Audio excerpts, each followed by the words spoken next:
ආයුබෝවන් සුබ උදෑසනක් ගෙවතු වගාවයි නිරෝගී දිවියයි. අද මම ඔය කට්ටියට පෙන්වන්නේ අපේ ගෙවතු වගාවට ඉතාමත්ම අත්‍යවශ්‍ය වන පොහොරක් තමයි පොටෑසියම් බහුල පොහොර. මොකද ගහ හොඳට හදාගත්තත් මල් පිපෙන්නේ නැහැ කියන චෝදනාව ගොඩක් වෙලාට තියෙනවනේ. අන්න ඒ අවස්ථාවේදී අපිට ප්‍රයෝජන ගන්න පුළුවන් පොටෑසියම් බහුල පොහොරක් විදිහට මේ කෙහෙල් ගහේ පස් පංගුව භාවිතා කරලා මම හදන පොහොර භාවිතා කරන්න පුළුවන්.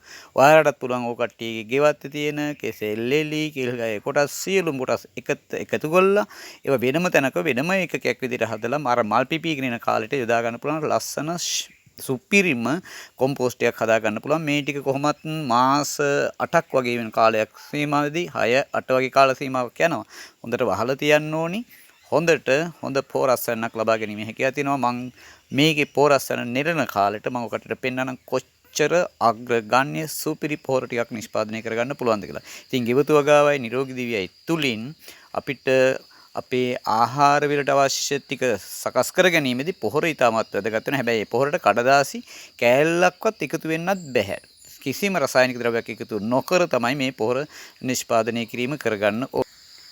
එහෙම නිෂ්පාදනය කරගත්ත පොහොර භාවිතා කළා තමයි මේ බෝංචි හදලා තියෙන්නේ. මෙතන බෝංචි තියෙන පැල කීපයක් ඉතාමත් ශාස්ත්‍රීයවයි අස්වැන්න ලබා ගැනීමේ හැකියාව තියෙන මේ වගේ මල් එහෙම හොඳට හැදිලා තියෙනවා.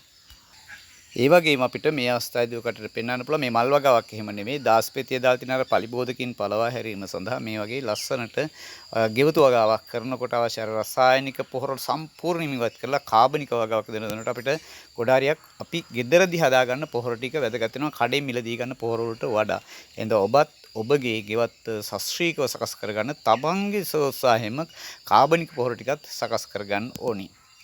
ඔබට ඒ සඳහා ශක්තිය ධෛර්ය ලැබේවයි කියලා ප්‍රාර්ථනා කරනවා. ත්වන් සරණයි ආයුබෝවන්.